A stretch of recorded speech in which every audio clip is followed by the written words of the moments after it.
Welcome to the weekly roundup at hashtag Brant. Let's get, what is that thing? It's a whiteboard cleaner. Right with that. So the Tailgaters Index. I really don't think anybody gives a shit about the Tailgaters Index. So this week, it's 0%. And it will remain so until I get some data to show otherwise. If you want to save the Tailgaters Index, send me some data. Okay. Save the Tailgaters Index. I love it. The camera guy, who also happens to be my son, is the only person apparently that cares about the Tailgaters Index. So send me some info or it's on the chopping block. November the 10th, 1983. Yeah! Well, that's not exactly how it sounded, but Rebel Yell came out 34 years ago. My math was bad tonight. Anyway, Billy Idol's Rebel Yell, man, it was his second album, and it's punk. No, it's not punk. I don't give a shit whether it's punk or whether it isn't punk. It was good music then, and it's good music now. And if you didn't like it then, and you don't like it now, you're watching the wrong show. So, too many teeth. All right, so scientists found, now I looked this up, it's called a frilled shark. But that's the layman's term for it. It's called a Chlamydosemacus anguinus, and that's wrong. You can look it up. I'm sure that it's wrong. It is one of the oldest animals on the earth. It is a 1.5 meter long shark. It basically looks like a big, mean eel. And it has 300 needle-sharp teeth in 25 rows. Now, here's what pissed me off about all this. Was this. When I read the article, they said that it was an 80 million year old shark was found in the ocean. No, it wasn't. A shark that dates back to 80 million years ago and hasn't changed through evolution was found. They didn't find an 80 million year old shark in the ocean. Start writing better articles, Internet. I'm tired of your shit. All right, so near death. Guess who's near death? Charles Manson. So Charles Manson has apparently got a heart condition. He is near death. He was taken to a Bakersfield facility and then wheeled around the hospital on a gurney for treatments. And he was guarded by 5 cops. So I'm going to tell you how the conversation went. I wasn't there, but I know anyway. So they wheel him in. This guy's been in prison forever, since like 1971, I think, is when they put him in jail. And he is very, very bad dude. He had a whole cult family, and everybody's heard of him. I don't need to tell you the story, and if you don't know it, you can look it up. That's not what's important.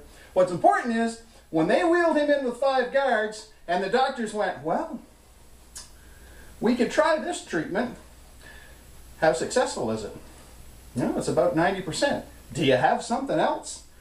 Well, we've got an old treatment we used to use for this particular condition. How successful is that? It's pretty much not. Good, we're going to do that one, and then we'll take him back to prison. I'm fairly certain nobody's rooting for this guy to make it. So, he's gone. I missed the sink, so I have to throw another one to make it in. Don't worry, I keep a whole bag full of spares here. I can throw markers all night long. And it's a very, hey, nobody asked you to move. It's a very therapeutic thing to throw that across the room. They're on the floor and everything. I don't really care. So, alright, what else have we got? Okay, this is a story I watched today. Oh, it almost made me cry. Face Off. I'm being sort of silly with that. But realistically, the Mayo Clinic in the States, their very first face transplant donor, it's back in 2040. They've done other face transplants. I know that, so don't get excited. This is the first time that the Mayo Clinic has done it. And Lily Ross was the name of the widow whose boyfriend or husband's body was donated for organ donor and all kinds of stuff like that. And Andy Sandness, S-A-N-D-N-E-S-S, Sandness, was the one that received the face.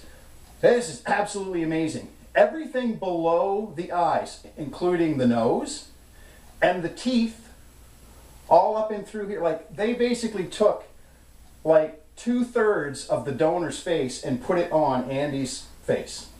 So for the first time, and I couldn't really find a solid date, I know it's just been recent, it was like a 1.5 year recovery, And then Andy met Lily. Like I said, she was the wife of the donor. It was 9 surgeons, over 40 operating staff, and it took 60 hours to complete because there was more than one procedure going on. They were dealing with nerves, and they were dealing with cutting the skin properly so that it would fit on. And there was a lot of, it was a combined effort from specialists in different fields.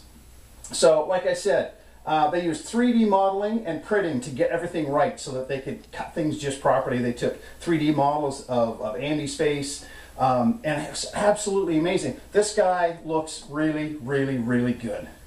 And there's nothing to be upset with over that. I mean, I can't be. I mean, it's absolutely fantastic. But here is the Brant part of it. I am getting sick and tired of hearing people say, oh, doctors, they don't know anything. All they do is prescribe pills. That's all they do. They just give you pills. And then there's a team of specialists that do something like this for somebody and give him his life back. That's what he said. He said, I've missed 10 years of my life. He tried to commit suicide, and he wasn't successful. And now he knows that that was a huge mistake, and now he's going to get his life back on track. When a team of doctors and specialists and nurses and all the extra staff can do this for another human being, that's absolutely amazing. So no more complaining about the doctors, about science, and what we can and can't do. We're doing amazing things, and that's all I want to hear about. If you got a gripe and a bitch about your doctor, go tell your doctor! See you next week.